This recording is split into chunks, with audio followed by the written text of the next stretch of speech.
Bonjour à tous.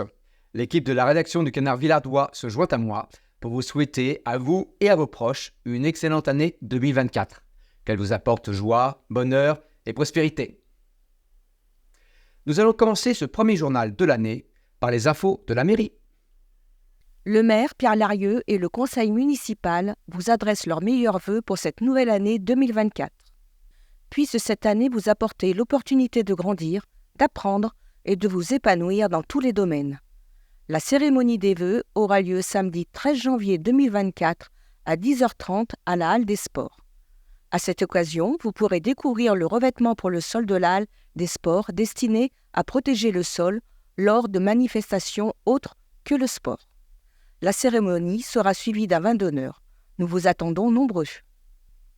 Voici la rétrospective Villars 2023.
La prochaine permanence des 3 mutuelles communales, Solimut, Aesio Mutuelle et AXA, est prévue le 23 janvier de 9h30 à 11h30 en mairie. Notre cimetière actuel est composé de 2 parties, l'ancien et le nouveau cimetière. Il dispose également d'un columbarium et d'un jardin du souvenir. Actuellement en restructuration, la commune a pour objet de créer un agrandissement du cimetière afin de proposer aux Villardois des cavurnes. La réglementation d'un cimetière est très encadrée par la loi afin de respecter les volontés du concessionnaire et des défunts. Nous en profitons pour vous rappeler quelques règles funéraires. Pour être inhumé dans le cimetière de Villars-les-Dombes, il faut être soit domicilié sur la commune, soit décédé sur la commune, et dernière possibilité, la famille possède une concession familiale dans le cimetière. Les concessions sont acquises pour une durée de 15 ans ou 30 ans, et les cases de columbarium pour une durée de 15 ans. La dispersion des cendres dans le jardin du souvenir est perpétuelle. Le concessionnaire est la personne qui acquiert la concession et lui seul a des droits sur cette concession, c'est-à-dire qu'il peut lui décider, seul, des personnes qui seront inhumées dans la concession. Il peut à tout moment modifier son choix. En revanche, après son décès, plus aucune modification ne pourra être faite, même par les descendants directs du concessionnaire. Les familles ont le choix entre les concessions suivantes. Les concessions individuelles. Comme son nom l'indique, le concessionnaire nomme le nom du défunt pour lequel il aura pris la concession et seule cette personne pourra être inhumée dans cette concession. Les concessions collectives. Le concessionnaire nomme le nom des plusieurs défunts sur le titre de concession et seules ces personnes pourront y être inhumées. Et enfin, les concessions familiales, réservées au concessionnaire et aux membres de sa famille, c'est-à-dire à l'ensemble de tous les ayants droit, ascendants, descendants et alliés mariés uniquement, dans la limite des places disponibles. Une urne peut tout à fait être inhumée dans une concession ou scellée sur celle-ci si la concession le permet. Attention, une urne est considérée comme une inhumation d'un défunt au même titre qu'un cercueil. Toutes les concessions seront renouvelables, mais attention, la personne qui renouvelle la concession ne devient pas concessionnaire pour autant, et donc les droits à l'inhumation dans cette concession ne changent pas. Il est impossible de déroger aux dernières volontés d'un défunt, suivant l'article 433-21-1 du non-respect des dernières volontés. En tout état de cause, ce qu'il faut retenir, c'est que la législation funéraire est une législation à part entière qui engage la responsabilité d'officier de l'état civil du maire. Le service état civil de la mairie est à votre disposition pour vous apporter de plus amples informations. Comme nous vous l'annoncions dans le Canard Villardois de décembre, le recensement de la population va se dérouler du 18 janvier au 17 février 2024. Les résultats du recensement sont essentiels pour notre commune. Ils permettent de déterminer la participation de l'État au budget de notre commune. Plus la commune est peuplée, plus cette dotation est importante. Répondre au recensement, c'est donc permettre à la commune de disposer des ressources financières nécessaires à son fonctionnement. De définir le nombre d'élus au conseil municipal, le mode de scrutin, le nombre de pharmacies. Identifier les besoins en termes d'équipements publics collectifs, transports, écoles, maisons de retraite, structures sportives, etc., de commerce, de logement. Il permet également de savoir combien de personnes vivent en France et d'établir la population officielle de chaque commune. Le recensement fournit également des statistiques sur la population, âge, profession, moyens de transport utilisés et les logements. Comment ça va se passer ? Une lettre sera déposée dans votre boîte aux lettres, puis un agent recenseur, recruté par la commune et muni d'une carte officielle d'agent recenseur, vous fournira une notice d'information, soit dans votre boîte aux lettres, soit en main propre. Suivez simplement les instructions qui y sont indiquées pour vous faire recenser. Ce document est indispensable, gardez-le précieusement. Se faire recenser en ligne est plus simple et plus rapide pour vous, et également plus économique pour la commune et plus responsable pour l'environnement. Si vous ne pouvez pas répondre en ligne, des questionnaires papier pourront vous être remis par l'agent recenseur. Très important, les données sont confidentielles et l'INSEE est le seul organisme habilité à exploiter les questionnaires et cela de façon anonyme. Si vous n'avez reçu aucun document d'ici le 26 janvier 2024, contactez la commune de Villars-les-Dombes, Madame Kianchekiewicz Claudie, coordinatrice au 04 74 98 03 54. Si vous souhaitez en savoir plus sur le recensement de la population, rendez-vous sur le site lerecensementetmoi.fr. Maintenant, voici la séquence pour nos aînés, mais pas que. Retour des cartes pour nos aînés. La distribution se fera courant janvier. Ces cartes sont réalisées par les élèves des classes élémentaires et maternelles. Voici des exemples de l'année dernière. Le matériel est financé par le CCAS et la distribution sera faite par les élus. France Service vient d'ouvrir ses portes sur la commune.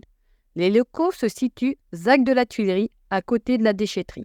France Service a pour objectif de faciliter l'accès des usagers aux différents services administratifs et de leur proposer un accompagnement sur l'emploi, la retraite, l'aide au logement, la santé, mais également de nombreux autres domaines. Cette antenne est ouverte 5 jours sur 7, sur rendez-vous, au 04 74 55 98 23. Un atelier à ne pas louper. Comment gérer son budget ? Il se déroulera le jeudi 11 janvier 2024 de 14h à 16h à la salle Lorac. Venez découvrir des astuces pour mieux gérer votre budget. Et maintenant, voici le programme de l'espace adulte senior du Centre social Colibri pour le mois de janvier 2024.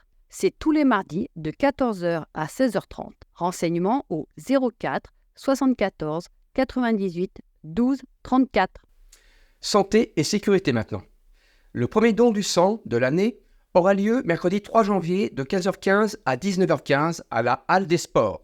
Rendez-vous à prendre sur dondesang.efs.santé.fr. Il faut se munir d'une pièce d'identité et ne pas venir à jeun. Et maintenant, voici le second volet sur les accidents domestiques. On compte 76 000 incendies domestiques par an en France, causant 800 décès. Les causes sont diverses, électriques, cheminées, bougies. Pour limiter le risque, quelques recommandations simples peuvent être mises en œuvre. Ne surchargez pas vos prises électriques. Ne laissez jamais quelque chose sur le feu sans surveillance. Éteignez les flammes la nuit. Et surtout, installez des détecteurs de fumée dans votre logement. Ils sont obligatoires depuis le 2015 et doivent être conformes à la norme CE. Ils ont un coût compris entre 10 et 20 €, ce qui est peu pour sauver des vies. Ils vous réveilleront en cas d'incendie et vous permettront de réagir vite. Dans l'idéal, placez les détecteurs dans la pièce de vie et dans chacune des chambres, au plafond ou à défaut en partie haute du mur. Pensez aussi à vérifier régulièrement le bon fonctionnement de vos détecteurs incendie. Voici maintenant notre page culture, avec la médiathèque et le cinéma. Bonjour Nathalie. Bonjour Didier. Je vais vous présenter le programme des animations de la médiathèque au mois de janvier. Vendredi 12 janvier à 19h, Café Lit Ado. Viens partager tes coups de cœur, livres, films, séries, jeux, lors d'un moment convivial, animé par Marilyn de la médiathèque et Rebecca de Domino. Samedi 13 janvier à 10h, Récré à conte. Jeux de doigts, comptines et contes par les conteuses de Sem à Rêve.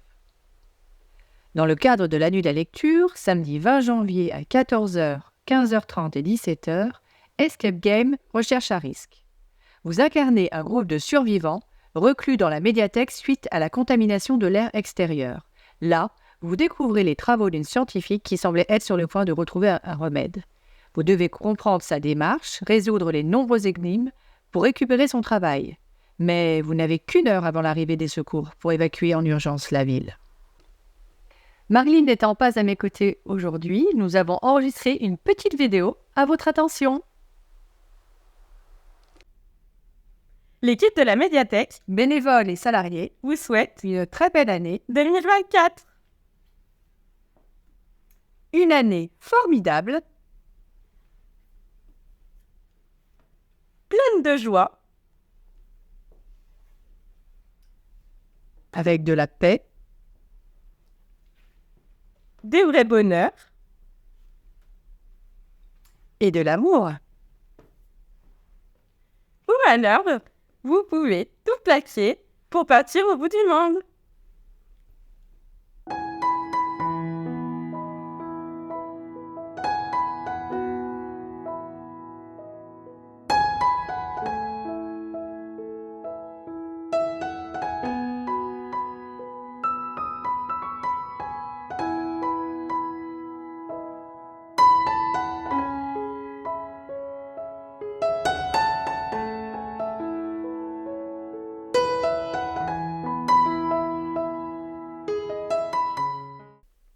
Dans la partie réservée à notre territoire de la Dombe, nous vous faisons découvrir le livret des riverains et usagers de nos rivières.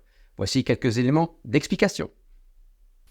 Le syndicat des rivières Dombes, Chalaronne, Bord-de-Saône a pour mission de fournir des informations utiles et pratiques aux usagers et riverains des cours d'eau. Il vise à répondre à leurs questions les plus courantes et à les aider à mieux comprendre le fonctionnement des rivières, des zones humides et des boisements qui les entourent. Le syndicat souhaite également sensibiliser les riverains à leurs droits et devoirs en matière d'entretien des cours d'eau, ainsi qu'aux travaux d'entretien réguliers relevant de leurs responsabilités et ceux qui nécessitent des autorisations réglementaires. L'objectif principal du syndicat est de promouvoir une solidarité entre l'amont et l'aval des cours d'eau en les considérant dans leur globalité. Il met en œuvre la compétence GEMAPI, Gestion des milieux aquatiques et la prévention des inondations, qui a été transférée par les communautés de communes.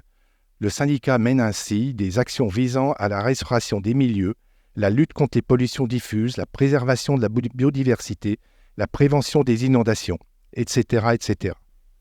Vous pourrez accéder à ce livret soit en flashant ce QR code, soit en cliquant sur le lien présent dans la description de ce journal. Nous abordons maintenant la dernière partie de votre journal réservée à nos associations et à ceux qui animent notre bourg. À vos marques, prêts, partez. 3 jours de théâtre et 6 spectacles. Un programme pour tous les âges. Comédie, spectacles d'improvisation, lecture. Tous les spectacles ont lieu à la Maison des Associations et sont suivis d'un moment d'échange convivial avec les troupes. Pour la billetterie, voici tous les détails. La fête du 8 décembre a été encore une fois une très belle réussite. Depuis 3 ans, le comité des fêtes entouré de nombreux partenaires, associations, commerçants et municipalités anime avec succès le centre-ville de Villars. Les enfants ont été transportés par un tour en calèche, la rencontre avec le Père Noël, un chien, un chat, un oiseau fabriqué par le sculpteur de ballons et la balade aux lampions à la tombée du jour. Cette belle fête s'est achevée en beauté avec le feu d'artifice. Avant de vous quitter, je voulais dire un petit bonjour à René et son épouse. Comme chaque année, ils organisent avec et pour les voisins du lotissement de la Plaine Fleurie un moment convivial où chacun échange autour d'un bon vin chaud et de pâtisserie. Belle initiative pour faire connaissance et échanger. Si vous aussi, vous avez des instants privilégiés entre voisins, Vous pouvez nous le faire savoir à l'adresse suivante, lecanardvillardois@gmail.com. Nous serons heureux de passer vous voir et faire un sujet pour faire connaître votre quartier et votre initiative. Bien se connaître participe aussi à un environnement de qualité. Voilà, votre journal est maintenant terminé. Nous allons nous quitter avec des photos de la fête du 8 décembre.